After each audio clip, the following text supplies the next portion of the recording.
nggak kuat benar ya, boleh kita ngajarin bahasa. Kalau sudah pucet ya jangan, wah jam 5 sebentar lagi, 1 jam lagi, setengah 6 sudah. Sabar, setengah jam 12. Ya udah, harus hati-hati, bertahap kalau dalam mengajarkan anak didik. Oh ya udah, kalau udah nggak kuat coba minum, tapi sedikit ya, nanti dilanjutkan ketika berpuasa. Besok harus satu, itu bertahap. Jangan sampai dia menyiksa kita aja. Seandainya nggak kuat atau sakit pun boleh berbuka, ya. Baik. Monggo diunjuk. Pengelolaan non fisik, ya. Pengelolaan non fisik. Kondisi belajar dapat optimal bila guru mampu mengatur anak didik dan sarana pengajaran dengan meliputi apa saja?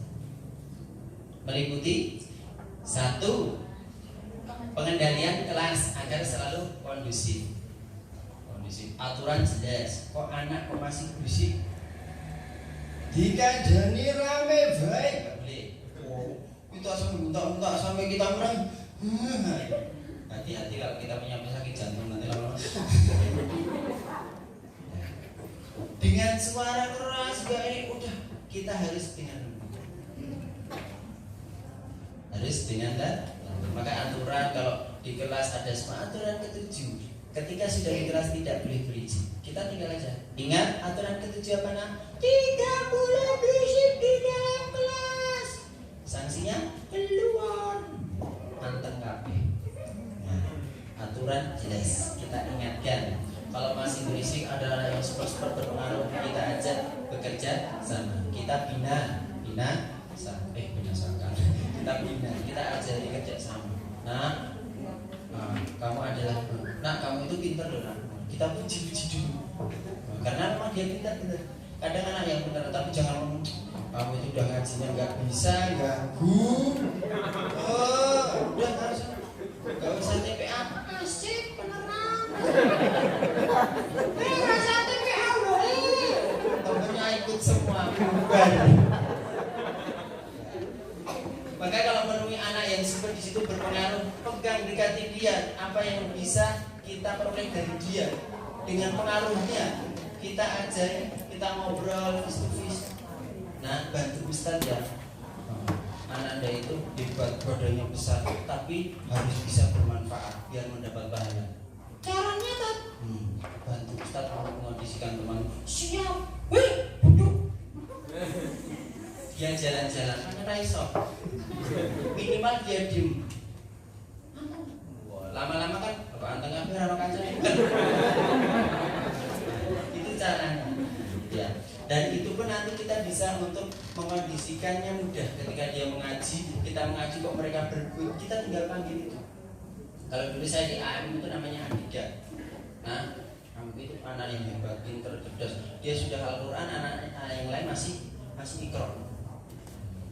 Akhirnya apa? Saya sarankan gini. Siap tak? Kalau enggak dari awal dia sudah jilidnya sudah tinggi. Setelah kita pembukaan, salam, doa, materi, terus nanti ngaji. Dikasih tugas, ngaji, antri, buru-buru. Aku dulu. Andika. Hei, nanti. Di sini.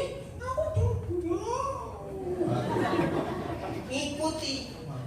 Sama ustadznya nggak sopan. Padahal dia juga nggak sopan. Minimal kan cuma dia yang nggak sopan daripada semuanya nggak sopan ya. Jadi batin saya merasain lah.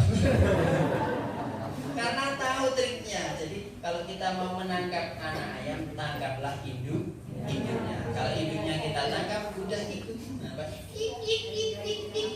Tapi kalau kita menangkap induknya, wah, induk yang lain lari-lari. Ibunya.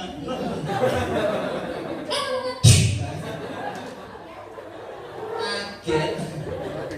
Ya, baik. Kita lanjutkan.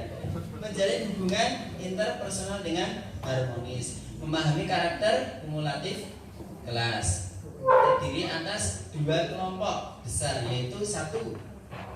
Faktor internal dan 2 faktor eksternal. Berarti 3 sama karakteristik. Nah, di sini emosi, kemampuan, latar belakang, keluarga, sifat watak, dan perilaku itu yang harus kita pahami. Lebih-lebih ketika kita sudah masuk kelas, pasti kita akan menemui anak yang super. Kalau dalam satu kelas itu ada 5, pasti ada 1 yang super. Kalau satu anak yang super itu 5, kita kumpulkan dari 5 kelas, pasti ada yang 1 super.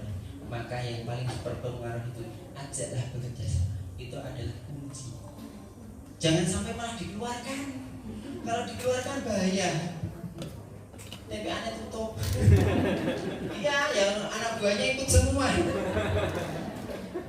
Mempunyai pengaruh dikeluarkan, ya udah ikut semua. Bos, betul. Wah, siap. Semua enggak terbiasa semua. Baik. Pengelolaan non fisik. Usaha yang harus dilakukan agar pengelolaan kelas dapat berjalan dengan baik adalah satu upaya preventif. Menciptakan sebuah sistem pengelolaan kelas yang dapat mencegah terjadinya keadaan yang buruk atau mendorong terciptanya kondisi yang baik. Tenang. Contoh, malah kaget. Seumpama ada anak dilempar atau nangis. Maaf, gak sengaja. Nangis. Kenapa? Nak, kenapa? Nangis, cengeng. Wah, itu tambah nangis saja. Aku cuma bilang gitu lah. Siapa tadi yang malah keras semuanya berkelahi. Ya boleh. Ketika sudah ada yang nangis ataupun anak yang berkelahi, itu bagaimana? Biar terciptanya kondisi yang baik, kita tenangkan. Santri yang satu dengan ustadz, yang satunya dengan yang lain. Ditanya kenapa? Ya tadi dorong aku. Terus aku pukul. Kok sampai berdarah? Iya pakai pulpen. Nah itu ada alasan. Yang satu kenapa? Aku nggak sengaja tadi jalan kepleset akhirnya dorong dia. Jadi titik permasalahan setelah itu kita pertemukan. Nah kalau anak soleh itu, tahu kan? Kalau anak soleh itu harus saling memaafkan. Kita sama teman, siapanya salah. Itu yang salah kamu dulu. Oh, itu kan rame. Ya sudah, biar sama-sama dapat pahala, sama-sama bisa masuk surga. Sekarang kita maafkan bareng. Kamu dulu. Ya udah bareng-bareng. Sama. Ya udah ya. Sekarang bermain lagi nggak apa-apa. Tadi cuma kok nggak sengaja ini. Ya main lagi ya. Biasanya anak gitu, ya kan? Di desa-desa juga gitu. Anaknya sudah damai berapa menit, bapak ibunya 2 hari 3 hari sampai berbulan-bulan. Wah itu marahan. Padahal anaknya sudah bermain biasa. Maka jadilah seperti hati yang anak-anak didik kita. Sekarang bermasalah udah. Nah, kalau kita bermasalah sampai titenono. Titenono tahu nggak? Ingat. Aku gak akan pernah datang lagi. Aku gak pernah akan bantu kamu sampai. Tapi kalau anak kecil sakit berkelahi nangis, berapa menit udah main lagi, gitu kan? Nah, sampai dulu ada kasus di AM, santrinya ini sampai berkelahi, orang tuanya gak terima, lapor. Pas waktu itu saya jadi supervisi. Udah mengadu anak saya nggak mungkin mukul ini saya anak saya dipukul. Baik, dua-duanya tak jabri. Besok hari ini ketemu di di tak tunggu di kantor, gak ada yang berani. Ternyata lihat di TV anaknya udah bermain. Orang tuanya lewat mesej salingan itu. Wah berantem, ada yang mau mengadukan ke kantor polisi. Sampai ke situ. Ternyata apa? Lama kelamaan juga cuma diam-diam. Tahu nyingkur sana nyingkur sini. Padahal anaknya sering main bareng. Kan satu kelas juga. Anaknya wes nggak mikir masalah kemarin, sudah damai-damai, sudah dimaafkan oleh ustadz-ustadznya. Bapak ibunya masih marah-marah. Nah itu yang menjadi masalah. Baik, upaya kuratif. melakukan tindakan tertentu yang dapat mengembalikan suasana yang kacau atau buruk kepada kondisi yang baik. Setelah itu nanti udah ya sekarang kita tepuk-tepuk, kita nyanyi permainan, kita main bareng. Itu hal-hal seperti itu harus kita kondisikan. Pengelolaan non fisik. Prinsip-prinsip pengelolaan kelas di antaranya hangat dan antusias. Jadi nanti kalau menyampaikan anak didiknya usahakan matanya terbuka. Jangan beranak nanti hari ini terbuka bibit. Jadi usahakan apa ini wajah kita ini dilihat menyenangkan, jangan menakutkan. Apalagi ketika kita mengajari huruf hijaiyah, nah perhatikan bukan ba ta sa ciluk ba, jangan ciluk ba, ciluk ta, ciluk sa. Tantangan variatif bervariasi. Keluasan, penekanan pada hal yang positif, pendisiplinan diri diawali dari ustadz, buatlah aturan tata tertib ustadz ataupun tata tertib dalam kelas. Pengelolaan non fisik, syarat-syarat hukuman pada santri. Contohnya, itu hukuman harus bisa dirasakan sebagai efek jerah, adil, proporsional sesuai dengan kondisi dan kemampuan, edukatif, mendidik, bertahap, efektif. Jangan sampai yang ketujuh menimbulkan luka di hati. Oh, kalau si jira rampung-rampungnya rame baik, nggak boleh. Kan dari ngayal kritik, kriku, hitam, nggak boleh. Bercebol nggak boleh. Jadi kataku, ya tahu lawakmu gede banget. Nah, itu hindarkan kata-kata yang sampai melukai hati ataupun dendam. Contoh dendam apa? Kita nyubi sampai nangani jewer dendam. Ataupun memberikan tanda-tanda hati-hati loh. Kadang teman saya itu bilang, jadi punya dulu teman di AMM. Jadi kalau ada anak yang nakal ataupun usil itu dikasih tanda. Di tangannya lawan di bulat-bulat. Ternyata anaknya lahir akhirnya tohnya bulat. Akibat dia sadar ini akibat dia karena usil sama anak-anak katanya. Bener itu toh itu. Jadi pakai dikasih tanda. Ibu dikasih pokoknya nakal gitu. Akhirnya anaknya lahir ada tohnya besar gitu. Tahu itu bilangnya. Oh ya jangan itu. Nah, makanya kalau istri hamil biasanya rumit amit. Bahasa Jawa. Nah itu berarti ya rasional, tidak emosional, aman, tidak membahayakan. Jadi jangan sampai hukuman yang membahayakan. Hukuman yang mendidik, contoh anak-anak kotor suruh istighfar. Kalau bisa menulis, suruh tulis istighfar di situ berapa kali. Nanti disuruh maju. Kalau enggak, nanti suruh tadarus. Nah, kalau di pesantren ada anak yang kena takzir ataupun hukuman, dia harus tadarus di makam. Ada tetangga suruh tadarus di makam nggak kuat. Padahal rumahnya dekat makam. Tapi makamnya tidak, akhirnya dia nggak ke pondok lagi, takut. Anak kecil dia takut, ngomong yang besar-besar juga takut ya kan. Tapi memang sekarang ada beberapa pondok yang seperti itu. Jadi kalau tadarus benar-benar udah dimasukkan makam. Walaupun anak kecil dimasukkan ke makam suruh baca Al-Quran murojaah di situ untuk menghafal ataupun mengulang hafalannya, ditunggu dari jauh pasti tak kecuali bareng takut semua maksudnya. Ya, jumlah ustaz tidaklah cukup ideal 1:6. Nah,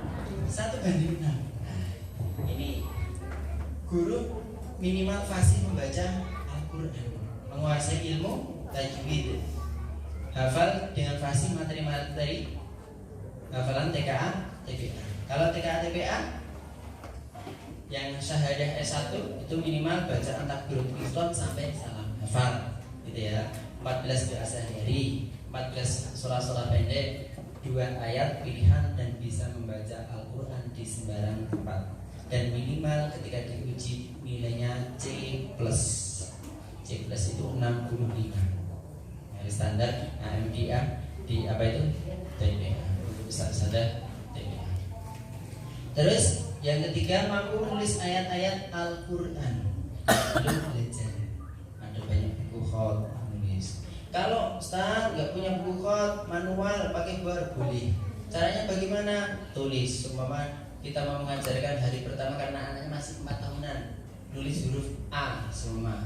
Kita dari ini. Nah, perhatikan ya, semuanya sudah siap. Lihat Ustaz. Satu baris. Sudah? Ya, sekarang coretnya dari sini. Ini sudah bawahnya. Dilet kasih jarak.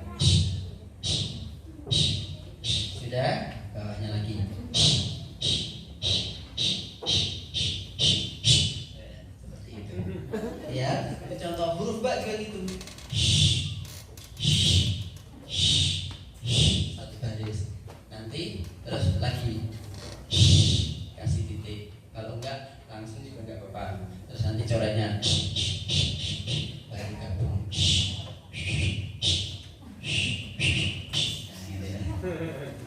Jadi bertahap. Jadi walaupun kita semua nggak punya buku yang dibagikan, ya udah kita manual. Santri disuruh membawa alat tulis. Baik, menguasai metodologi Iqra dan terampil mengajarkannya.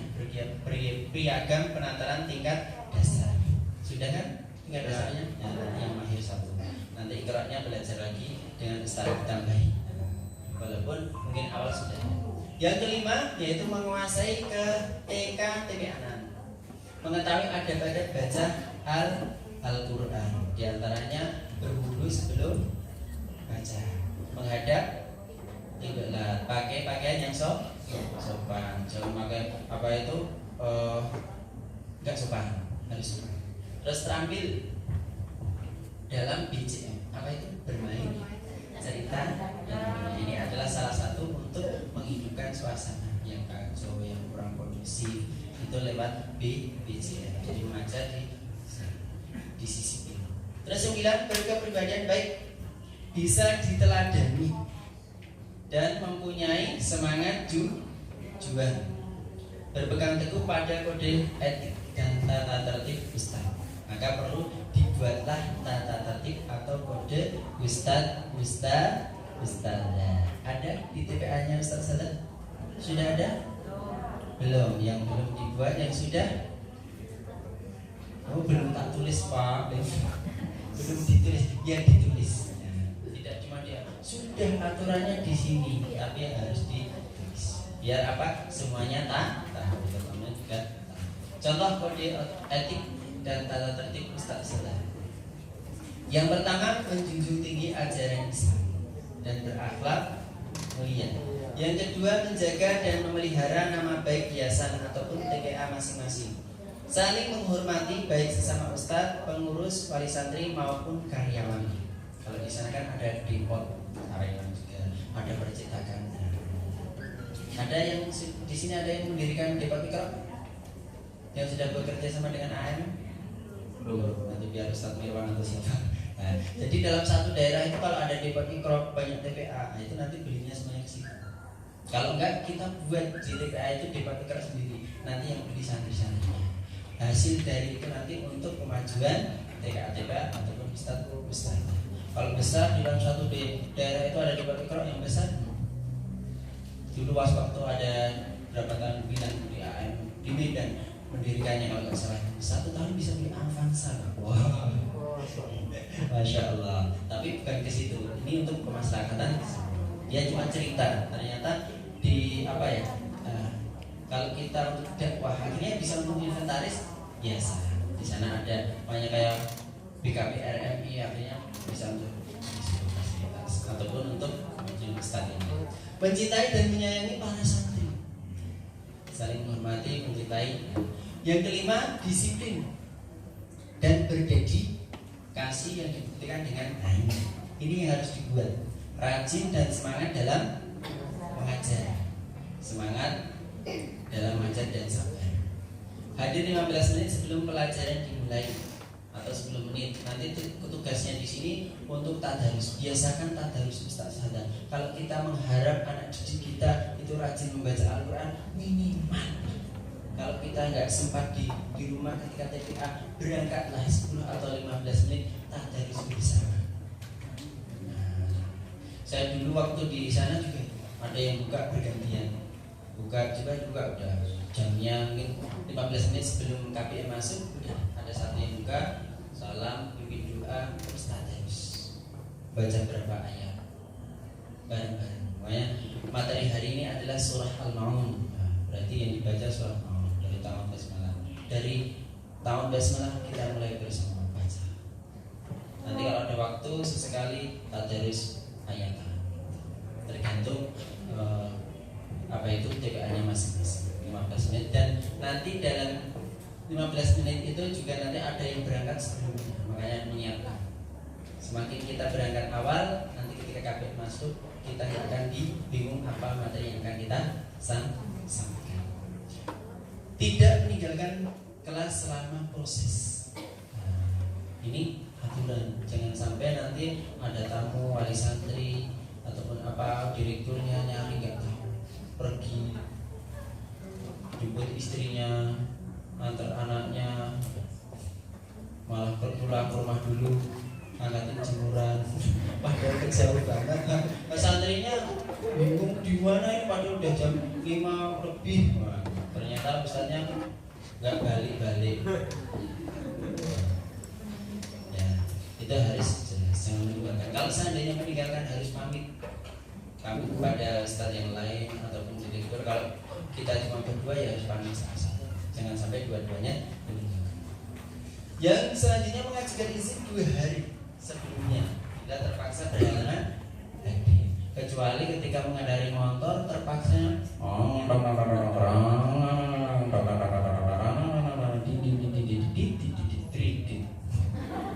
motornya kredit meletus.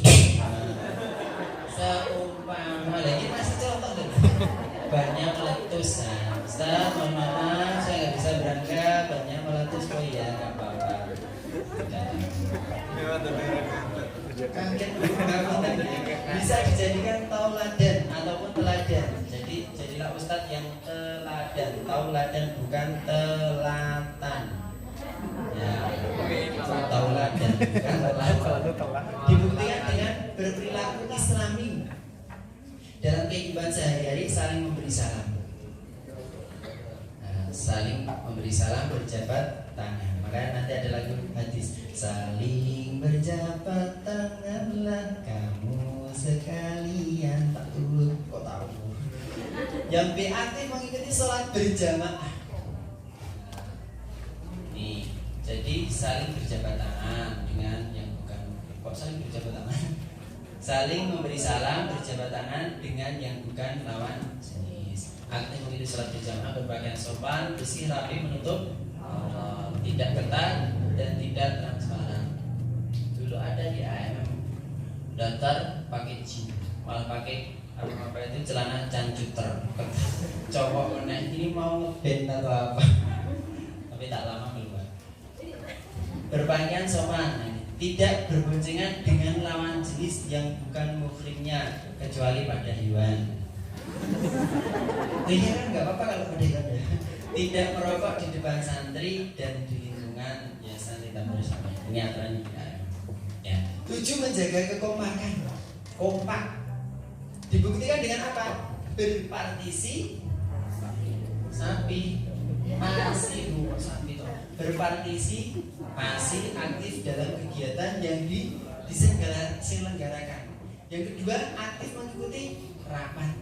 Nah, kalau di sini ustaznya aktif dalam mengikuti kegiatan bako ataupun BKPA ini yang diadakan, padahal ini pada umumnya. Ya. Terus berpakaian seragam sesuai dengan yang telah ditentukan. Ini seragam. Bu, kok nggak seragam, Bu? Oh, seragam. Senantiasa berusaha meningkatkan kemampuan dan kefasihan. Terus belajar dengan yang senior yang lebih tahu, belajar dan terus belajar. Jangan malu untuk sesatnya. Malu bertanya, sesat jalan. Banyak bertanya, memalukan. Aktif mengikuti pembinaan, memiliki sertifikat tartil S1, syahadat 1, S2A, S2B, berusaha memiliki sertifikat tartil S3. Itu puncaknya S3. S3 itu enggak banyak, cuma juz 30, bukan 30 juz ya. Juz 30 hafal, terus nanti tambahnya 3 surat. Surah Ar-Rahman, Tabarok, sama Al-Waqiah. Itu dihafal, nanti ada tartilnya juga ada. Itu dihafal. Itu syahadat S3 dengan pembacaan tartil. Selanjutnya pakaian seragam. Seragam nasional berbusana muslim warna krem. Ini umumnya ya, umum di mana-mana ya. Masing-masing daerah atau organisasi sebaiknya juga memiliki seragam khas. Nah, ini termasuk ini seragam khas. Khas dikasih apa beli sendiri? Beli sendiri. Selanjutnya wajib menutup aurat. Atau tidak ketat dan tidak terang-terangan. Selanjutnya tentang pendanaan. Sumber pendanaan diupayakan melalui 1. Pendaftaran santri baru. Pertanyaannya, santri bayar apa gratis? Bayar apa gratis? Ada yang bayar, ada yang gratis. Usahakan mulai sekarang bayar. Karena apa? Terkait administrasi. Seumpama kita nggak butuh uang, jadi hasil dari santri bayar ataupun SPP itu nanti kita alokasikan kembali ke santri. Kita berikan apresiasi. Seumpama santri naik dari jilid 1 ke 2, kita belikan buku. Itu kembalikan semua. Walaupun banyak Ustaz, padahal TPA saya itu gratis loh. Buku-buku tak kasih, tapi kok wala mutu wala yahya. Orang mutu kok kayak biaya. Orang mutu kayak biaya. Orang enggak mau tidak hidup. Maksudnya ya, kalau ada outbound saja mereka pada semangat, setelah outbound semangit. Enggak ada yang mau berangkat. Itu di mana? Maka buatlah administrasi. Minimal ada SPP 5.000 atau berapa. Karena kalau di Jogja semakin banyak SPP-nya, semakin banyak santrinya. Termasuk kenapa Pak di AM itu banyak pada bayarin rombongan. Setelah saya cermati pas waktu itu, Ustaz, temen di TPA ngobrol. Kalau di AM itu apa? Ada transportnya enggak? Ada. Kalau SPP berapa? Ada pilihannya ini. Dia berani mencoba. Dulu enggak berani. Akhirnya apa? Dia mencoba di situ, malah orang tua itu berpikir mahal. Semakin mahal, orang tua semakin yakin berarti ustadz-ustadzahnya akan memberikan ilmunya. Tapi kalau TPA-nya kok gratis, belum diragukan. Dinaik apa ini? Maka nanti sering kalau TPA itu gratis, itu apa yang terjadi? Hujan sedikit, rasa TPA pilek, flu. Gak usah TPA ya. Rasa TPA gratis. Coba sekolah SD. Enggak sekolahnya. Iya, sekolah bayar larang-larang. Ayo, benteng Bu, mantrol. Nah, itu menjadi itu bedanya. Jadi bagaimana anak-anak didik kita di TPA itu merasa tergugah. Orang tua pun ikut andil. Kalau orang tua itu ikut andil karena merasa bayar, dia akan mana. Tapi kalau gratis, berapa? Nah, itu seperti itu. Maka sekarang di daerah Jogja itu yang dulunya gratis sekarang mulai berbayar. Walaupun seandainya dari ustadz-ustadzah ataupun donatur sudah cukup, hasilnya dari itu nanti dikembalikan ke santri dalam bentuk reward ataupun hadiah. Akhirnya apa yang terjadi? Maju. Termasuk sekolah TKA TPA pagi itu semakin mahal semakin banyak peminatnya, semakin murah ada peminatnya. Itu benar cek. Kalau memang gratis kita harus memberikan hadiah, gitu ya. Kita nanti akan menjadikan motivasi. SPP Syahriyah, nah ini harus ada pendanaan. Gak harus banyak. Nanti kalau nggak butuh tetap ditampung, dikembalikan ke santri. Donatur dana masyarakat, dana pemerintah, sumber lain yang halal dan tidak mengikut dan digunakan untuk biaya operasional ataupun transport honor ustaz. Tapi jangan berharap lebih. Tadi sudah saya sampaikan, gaji ustaz berapa? 30 hari sebulan. Yaitu gajinya 30 hari sebulan. Struktur organisasi. Struktur organisasi TKA bersifat luas dan kondisional. Maka kalau di AMM itu ada tiga unit. Ada unit TKA sama TIA. Dalam setiap unit sekurang-kurangnya ada seorang kepala ataupun direktur. Di sini kepala apa direktur? Kepala, pundak, lutut, kaki. Ya. Kalau di AMM sebutannya adalah direktur. Direktur TKA, TPA, direktur TKA, direktur TIA.